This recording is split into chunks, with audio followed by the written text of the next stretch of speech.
कैसे जगह बोलो सच्चे दरबार की। तो भाई इसका दिया हुआ हम इसे क्या दिखाएंगे, तो भाव की भूखी है।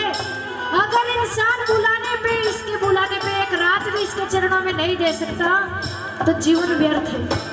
पूरी जिंदगी आप सोचते हो भगवान का नाम ले, लेकिन नहीं ले पाते हो। क्यों? कभी बेटी की टेंशन, कभी बेटे की टेंशन, टेंशन पूरी जिंदगी बीत जाती है, टेंशन खत्म नहीं होती। कोई छोटी पोस्ट पे है तो उसे लगता है, कोई सरपंच है तो उसे लगता है मैं एमएलए बन जाऊं, एमएलए है तो उसे लगता है मैं सांसद बन जाऊं, सांसद को लगता है मैं प्रधानमंत्री बन जाऊं, प्रधानमंत्री को लगता है मैं राष्ट्रपति बन जाऊं, और जो राष्ट्रपति बन गया उसको लगता है मैं भगवान बन जाऊं। पूरे सच्चे दरबार की। इंसान की इच्छाएं खत्म नहीं होती। जिसके पास घर नहीं है भगवान घर दे दे, घर मिल गया तो भगवान एक गाड़ी भी होनी चाहिए, भगवान एक बालक दे दे, बालक होगा तो भगवान उसके अच्छे नंबर भी आने चाहिए पढ़ाई में, भगवान एक उसकी सरकारी नौकरी लगा दे, भगवान एक उसके ब्याह करवा दे, भगवान एक मेरा एक पोता दे दे। इंसान की इच्छाएं खत्म नहीं होती। भगवान और आनंद आ जाएगा जब मेरा पोता पढ़ने चालने लग जाए, तो भगवान मेरे पोते की सरकारी इच्छाएं तो नहीं खत्म होंगी। बोलो सच्चे दरबार की। तो इससे क्या समझ में आ रहा, चिंताएं चलती रहेंगी, लेकिन भगवान का नाम लेने के लिए आपको चुन चुन के बिठाया गया है यहाँ। सोचो, सोने वाले अपने घरों में सो रहे, आप यहाँ क्यों बैठे हो? बोलो सच्चे दरबार की। कुछ काम बनने हो गए आपके तभी यहाँ बैठे हो आप, जिसके नहीं बनने वो घर जा चुके। और मैं तो एक ही बात कहूंगी, या तो जागरण में आओ मत या फिर जाओ मत, क्योंकि मानो तो सब कुछ और नहीं मानो तो कुछ भी नहीं है। ये सामने जो मूर्ति इतनी सज सज के बैठी है, देखने में लग रही है पत्थर की मूर्त है। वैष्णो देवी के साक्षात आके बातें करती है।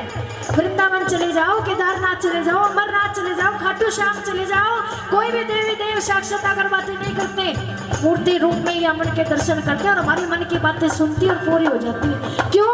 लाखों करोड़ों की संख्या में लोग मेहंदीपुर जाते हैं, वैष्णो देवी जाते हैं, खाटू श्याम जाते हैं, उन्हीं मूर्तियों के सामने अपने दिल की बातें कह देते हैं और लोगों की पूरी हो जाती है। आज मानो तो सब कुछ और नहीं मानो तो कुछ भी नहीं है। जिसने सब कुछ मान लिया उनके काम बनेंगे। जो यहाँ बोल के जाएंगे ना माँ ऐसी रात में भी जगाऊंगी, मेरा ये काम करना, उसका काम होगा। और जिसके लिए ये है ना कि भी जागरण हो रहा है, आए कल जागरण में गई थी या रात, तो वो आई गई, इसको कुछ नहीं मिला। बोलो सच्चे दरबार की। आरती से पहले ये मूर्ति कहीं नहीं जाएगी। सभी देवी देवताओं को अपने साथ लेके जा आई है, क्या आरती से पहले चली जाएगी?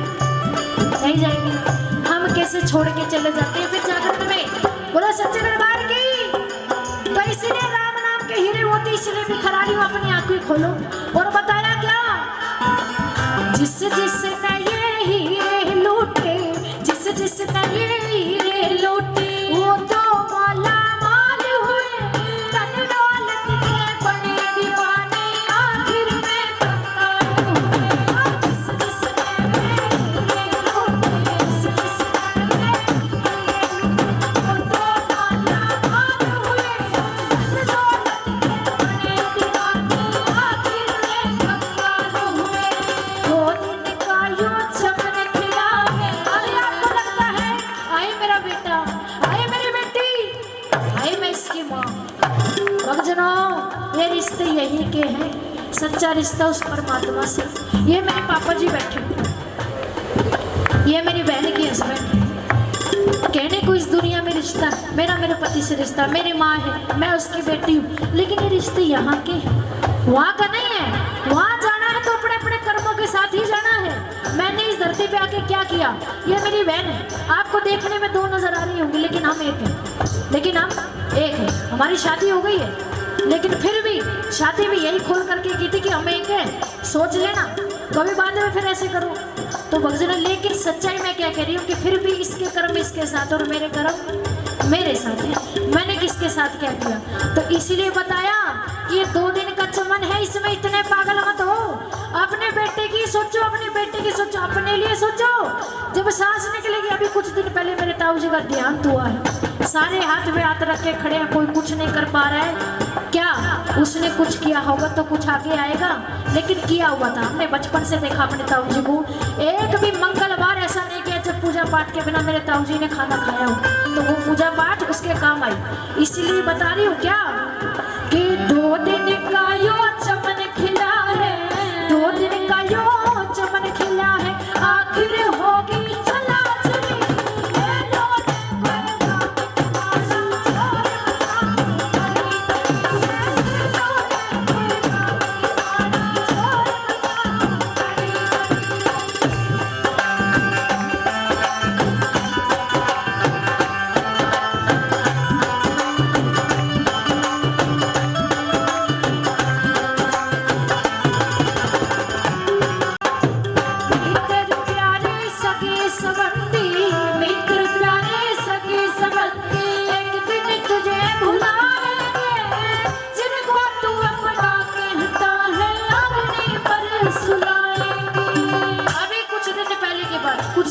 पहले की बात है, 1-2 महीने पहले की बात है। एक हमारी आंटी जी थी पड़ोसी, बहुत ज़्यादा थोड़ी सी बुजुर्ग हो गई थी, लेकिन इतनी भी नहीं थी।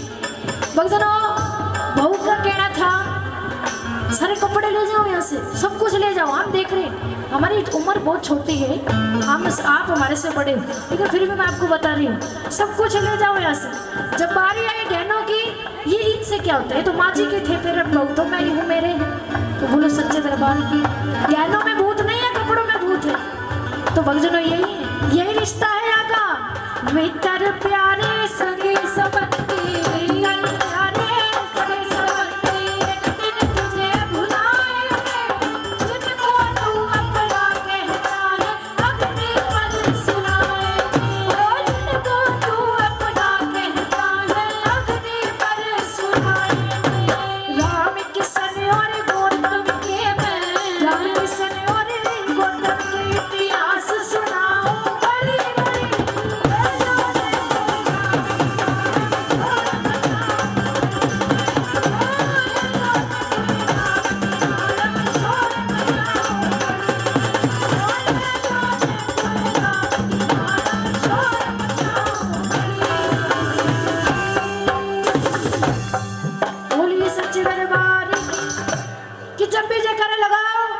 हाथों को उठा के लगाओ सच्चे दरबार की, बोलो बालाजी महाराज की। और आइए माता रानी अपने साथ कृष्ण भगवान, बालाजी महाराज, शंकर भगवान सबको लेकर आई।